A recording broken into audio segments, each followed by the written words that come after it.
Si tu utilises ChatGPT comme un moteur de recherche, ce que je vais te montrer, ça va complètement changer tes habitudes. Et quand je te parle de changer tes habitudes, peut-être même que Chrome ou Safari, le navigateur que tu utilises, tu vas peut-être arrêter de l'utiliser. Il y a Perplexity, qui est une autre IA, qui vient de sortir son propre navigateur qui s'appelle Comet. Et donc, je vais te montrer aujourd'hui, juste en 2-3 utilisations, ce que ça peut changer dans tes habitudes. Donc, tu vas sur perplexity.ai/comet.fr, tu fais télécharger. Donc moi, je l'ai déjà téléchargé, donc je ne vais pas le retélécharger. Quand tu vas te connecter, ça va t'emmener sur une interface où tu vas choisir ton visuel, des couleurs, etc. Tu verras, il y a de la musique, c'est cool. Une fois que tu arrives sur l'interface, tu arrives là-dessus. Donc ça va t'importer directement tous tes favoris. Donc moi, par exemple, j'ai tous mes favoris de Chrome qui sont revenus dessus, donc tu perds pas de temps à installer puisque tout est déjà réinstallé. Et tu arrives ensuite dans une interface comme celle-là, comme un navigateur classique. La seule différence, c'est que c'est un mélange entre ton navigateur et une IA qui agit comme un super assistant dans tout ce que tu vas faire dans ton navigateur. Donc je vais te donner 3 exemples. Le premier, on va lui faire chercher dans des mails, par exemple, des factures que j'ai reçues ce mois-ci. Trouve-moi les dernières factures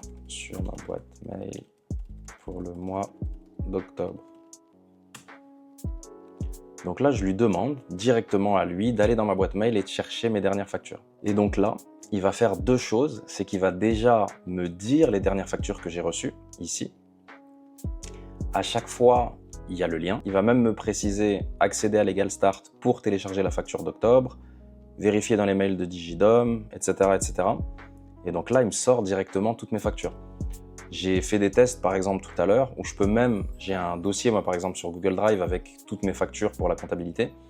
Je peux lui demander, est-ce que tu peux vérifier dans ma boîte mail s'il y a des factures manquantes qui ne sont pas sur mon drive. Je vais te montrer un deuxième cas qui est intéressant, c'est si par exemple, pendant que tu es en train de travailler, tu veux faire tes courses, moi ce que j'ai fait, je suis parti là sur le site de Auchan et je lui ai demandé, fais-moi un panier pour faire des spaghettis bolognaise pour 4 personnes avec une vraie recette italienne. Là, il m'a sorti la recette, donc spaghettis, etc. Ça, c'est ce que ChatGPT peut déjà faire aujourd'hui. On peut demander à ChatGPT une recette, t'expliquer un peu le lien entre ChatGPT et Google Chrome, sauf que là, c'est comme si tu combines les deux en plus efficace, puisqu'il va te sortir la recette et en temps réel, il va la mettre dans ton panier. Donc c'est lui qui fait les actions à ta place. Et donc là, si je vais sur le panier, alors petite précision, ça peut prendre 5-6 minutes, puisque lui, il va parcourir complètement les pages d'un site internet pour trouver, donc tu pourrais lui faire des demandes particulières. Et il te fait un panier, donc là, il te met, là, il a mis de la chair à saucisse, des carottes, céleri, oignons, de l'ail, des spaghettis, des tomates, du laurier, herbes de Provence, de l'huile d'olive.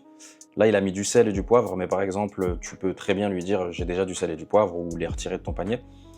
Mais il agit un peu comme ton super assistant, puisque pendant que tu fais autre chose, il peut te faire ça. J'ai d'autres tests où je pourrais vous montrer si vous voulez, où tu peux aussi chercher des codes promo. Donc par exemple, tu vas sur un site, n'importe lequel. Là, je pourrais le faire. Alors je sais pas si ici il y a des codes promo. Non, là, il n'y a pas de notion de code promo. Mais sur certains sites, tu peux lui dire, trouve-moi un code promo actif sur ce site. Tu le laisses tourner. Il va parcourir tout Internet. Il va essayer directement sur le site les codes promo pour vérifier s'il marche. Et s'il fonctionne, tu as un code promo sur un site pour directement payer ta commande moins cher. Et je vais te montrer un dernier cas qui est intéressant, c'est que par exemple tu es sur YouTube et tu regardes par exemple cette vidéo là, elle dure 13 minutes. On va prendre cette vidéo, on va activer ici l'assistant donc de Perplexity, de Comet. Fais-moi un résumé de cette vidéo et les 5 points les plus importants à retenir pour un entrepreneur. Tu lui fais ta demande, la vidéo elle dure 13 minutes, lui il va prendre la vidéo et là il te fait le résumé en 2 minutes de la vidéo, les 5 points importants qui sont là-dessus. Il y a des dizaines de cas d'usage, mais en gros ce qu'il faut que tu comprennes, c'est que ce navigateur, il a vraiment donc une IA qui est intégrée à l'intérieur du navigateur et il t'assiste dans tout ce que tu fais. Donc en tout cas je te recommande vraiment de l'essayer.